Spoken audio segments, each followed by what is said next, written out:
Bonjour, j'espère que vous allez bien. Voilà, aujourd'hui, je viens au-devant de vous une fois de plus avec une vidéo et cette fois-ci une vidéo, pas une vidéo audio comme j'ai eu l'habitude de faire tous ces derniers temps.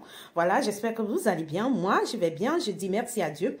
Aujourd'hui, on se retrouve et on va partager, voilà, autour d'un petit passage de la Bible. Il s'agit du psaume 37 au verset 4 qui dit « Faites de l'Éternel tes délices et il te donnera ce que ton cœur désire. » Alors, notre partage va tourner autour de ce passage, quoi, de ce verset. Psaume 37, 4. Fais de l'Éternel tes désirs et il te donnera ce que ton cœur désire. Alors, nous avons tellement de désirs dans nos cœurs, des envies, des choses que nous avons envie de réaliser, des projets, nous les avons.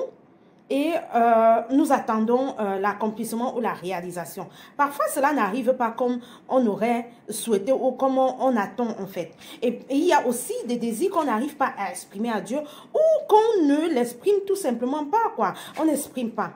On peut ne pas arriver à exprimer un désir à Dieu parce qu'on ne sait pas comment le faire, mais il y a aussi des moments où certaines personnes n'expriment pas du tout à Dieu, disent que Dieu le sait, Dieu connaît ma situation, il va le faire. Non. Non, non, non. Ce qu'il faut faire, c'est de nommer ta situation, de le dire. Dire avec détail. Dire ta situation explicitement à Dieu. En donnant tous les détails de ta situation. En donnant tous les détails de ce que tu demandes à Dieu. C'est important. C'est important. Et l'erreur que nous faisons parfois, c'est de dire que Dieu me connaît, il connaît mon cœur, il connaît ce que je veux. Non, il faut demander à Dieu. Il faut demander à Dieu. Lorsque Jésus nous apprend à prier, il dit, dites, donne-nous notre pain quotidien. Donc, Dieu sait que nous avons besoin du pain, mais Jésus nous demande de dire à Dieu de nous donner notre... Donc, de faire la prière à Dieu. Et donc, je vais joindre dans le verset que je venais de dire tout à l'heure, là, le verset du psaume 37, 4, à ce verset dans le livre de Matthieu 6, je crois, 33, si je ne me trompe pas, qui dit, cherche premièrement le royaume de Dieu et sa justice, et toutes choses te seront données par-dessus tout. Donc, on cherche premièrement le royaume de Dieu. Et après, on aura tout ce dont nous avons besoin. Et tout ce que nous avons besoin, c'est ce que nous présentons à Dieu réellement. Comment est-ce que tu présentes ta situation? Comment est-ce que tu présentes ta demande à Dieu? Comment est-ce que tu la présentes? Il faut nommer avec des noms. Il faut mettre sur ça des noms, des objectifs. Ce que je te demande, Seigneur, c'est pour faire ceci. Et pour ce que je te demande, j'ai besoin de ceci et cela pour arriver à l'accomplissement de ce que je suis en train de vouloir avoir ou vouloir réaliser. C'est comme ça qu'il faut demander. Et vous savez, lorsque vous faites une demande à Dieu, il y a aussi le diable qui travaille quelque part pour t'empêcher, pour empêcher la réalisation de ta demande de s'accomplir. Alors, c'est quand tu as tous les petits détails du cheminement où tu vas passer pour pouvoir réaliser ce dont tu es en train de demander. C'est quand tu as tout le détail, tous les objectifs, le cheminement, le processus, que tu vas orienter aussi ta prière. Tu orientes ta prière selon effectivement tous les points qui font partie de la réalisation, de ton processus de réalisation de ce que tu es en train de demander à Dieu. C'est très important. Et c'est parfois des erreurs que nous faisons tous. On n'arrive pas à comprendre que nous devons le dire explicitement, que nous devons dire exactement ce qu'on a besoin. Et parfois aussi, il y a des moments où nous ne savons pas réellement ce que nous voulons. On demande ceci et on demande le contraire.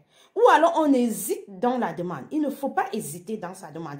Il faut avoir une ligne et tenir sur cette ligne. Il faut être fidèle dans ce qu'on veut. Et c'est pareil même pour la vie de tous les jours, hein, même pour ceux qui ne sont pas croyants. Lorsqu'on est dispersé ou éparpillé dans ses projets, dans ses besoins, dans ses désirs, on se perd. Donc, il ne faut pas se perdre. Il faut rester concentré sur ses objectifs. Qu'est-ce que j'ai besoin? Et pour ce que j'ai besoin, qu'est-ce qu'il me faut? Qu'est-ce qu'il faut? Qu'est-ce que je dois rassembler? Qu'est-ce que j'ai besoin donc pour réaliser ce que j'ai envie? Qu'est-ce qu'il me faut pour réaliser le désir de mon cœur? Et c'est comme ça que tu vas donc présenter tout cela à Dieu, étape par étape, avec tous les détails. Et ça va te permettre d'orienter ta prière, de prier contre tous les différents blocages qui peuvent qui peuvent arriver. Tous les différents blocages. Est-ce que le blocage se trouve à quel niveau? Est-ce que cela se trouve au premier étage? Est-ce que cela se trouve au deuxième palier? Est-ce que cela se trouve au troisième palier? Il faut prier pour les débloquer. Il faut prier pour les délier. Tout ce qui a été lié pour empêcher que la réalisation se passe. Donc, tu vas prier pour délier tout cela. C'est important de savoir comment orienter sa prière. Comment orienter sa demande à Dieu. Déjà, avant de demander quelque chose, il faut déjà que tu aies fait un plan, que tu aies déposé les objectifs de ce que tu veux. Dans les objectifs, il y a l'aboutissement. Lorsque j'aurai ceci, voilà ce que je vais faire de cela.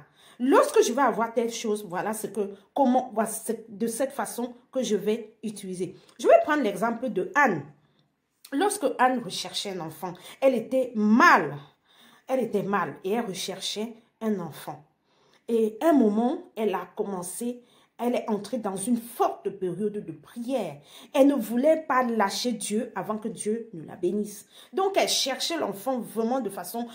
Et elle était vraiment engagée dans la prière pour demander cela à Dieu. À un moment, elle a expliqué à Dieu comment est-ce qu'elle va réagir lorsqu'elle aura cet enfant. Elle a donné ses projets de vie, ses projets ces projets de réalisation à Dieu. Si tu me donnes un enfant, je vais le consacrer à ton service. Vous comprenez? Si tu me donnes un enfant, je vais le consacrer à ton service. Je vais te le consacrer. C'est ça. Donc, parfois, il faut poser des objectifs et la finalité.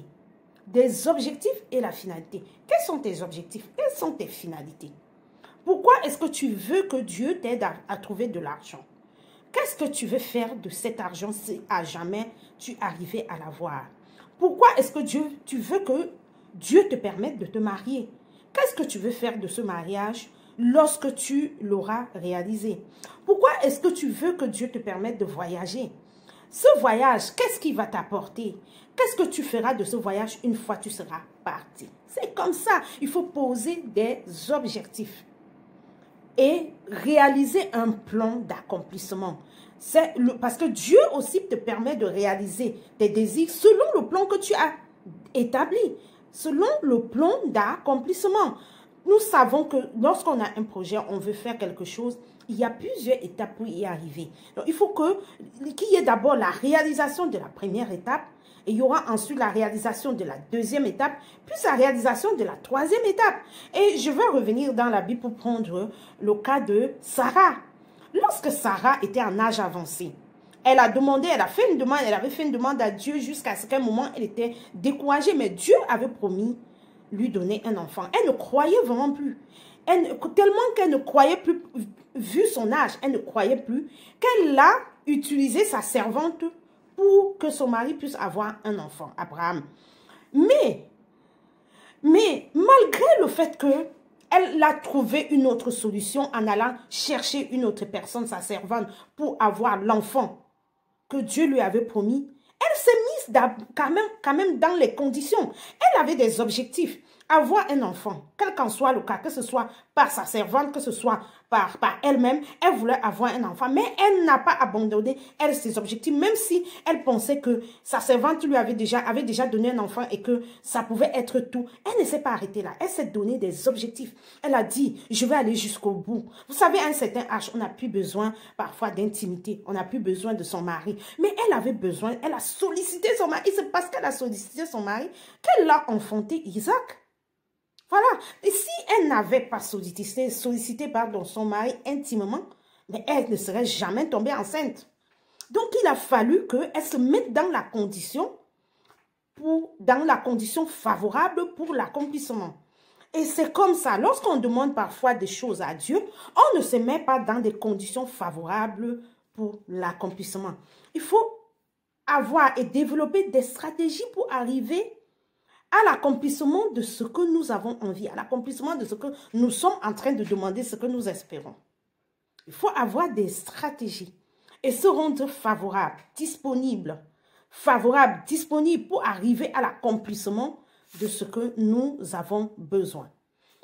Voilà, c'était le partage que j'avais aujourd'hui à vous donner autour de ce psaume, du verset 4 de ce psaume 37 qui dit « Fais de l'Éternel tes désirs et il te donnera tes délices, pardon. Fais de l'Éternel tes délices et il te donnera ce que ton cœur désire. » Dieu doit être en premier dans ta vie. Il faut qu'il occupe la première place, la place d'honneur, la place que personne d'autre ne peut occuper. Et après, tu vas lui présenter tes besoins, tes désirs, le désir de ton cœur. Qu'est-ce que tu as besoin? Tu vas le nommer vraiment explicitement, avec tout le détail. Tout le détail. Tu as besoin de quoi? Et pour l'avoir, qu'est-ce qu'il faut? Et tu veux que Dieu intervienne à quel niveau pour te permettre de réaliser? C'est comme ça. Et lorsque tu fonctionnes de cette façon, tu vas voir tout simplement que Dieu va t'amener à accomplir tes besoins, va t'amener à réaliser ce que tu as envie de réaliser. En tout cas, je l'ai fait, je l'ai expérimenté et ça m'a toujours apporté des résultats positifs. Je suis restée, lorsque je fais présenter des demandes à Dieu, je suis sûre de la demande que je présente à Dieu et je reste là-dessus. Je ne vais pas chanceler. Aujourd'hui, j'ai besoin de ça et demain, je n'ai plus besoin de ça. Non. Je cherche à être sûre de ce que je veux exactement et je vais au-devant de Dieu avec quelque chose de concret, avec une vraie demande. Une vraie demande. Et lorsque je présente cette demande à Dieu, j'établis les différentes étapes, les passages où il faut passer pour y réaliser. Et je me mets là-dessus et je prie pour demander à Dieu de m'aider et de m'accompagner dans la réalisation. C'est comme ça. C'est comme ça. Et je n'ai jamais été déçue lorsque je me suis comportée de la sorte devant mon Dieu. Je reste fidèle. Fidèle dans mes engagements, fidèle dans mes objectifs, fidèle dans ma demande et fidèle aussi après la réalisation. Certains, dès que Dieu les a bénis, commencent à devenir orgueilleux. Et Dieu n'aime pas les orgueilleux. Il résiste aux orgueilleux et fait grâce aux humbles. Dieu n'aime pas les orgueilleux. Ce n'est pas parce que Dieu t'a donné aujourd'hui ce que tu lui as demandé que tu vas commencer à hausser les épaules, à devenir orgueilleux ou à l'abandonner. Non. Dieu aime ceux-là qui sont fidèles. Lorsque tu es fidèle en l'Éternel et que tu es humble, il continue de te bénir. C'était mon petit partage d'aujourd'hui. Voilà. Et on va continuer dans cette lancée. J'ai une série de vidéos sur les demandes et l'accomplissement. Et si tu n'es pas encore abonné sur cette chaîne, abonne-toi, partage la vidéo si tu as aimé. Laisse-moi un petit commentaire en bas pour me dire que tu es passé et ce que tu as pensé de cette vidéo. Cela me fera énormément plaisir. Et on se dit à la prochaine pour une prochaine vidéo. J'ai plusieurs annonces à vous faire. J'ai également des découvertes à vous présenter. Nous aurons une série de vidéos de ce genre sur les thèmes autour de la demande, sur les thèmes autour de l'accomplissement, de la réalisation de la promesse de Dieu. Voilà, que Dieu te bénisse. Et d'ici là, porte-toi bien. À bientôt. Bye bye.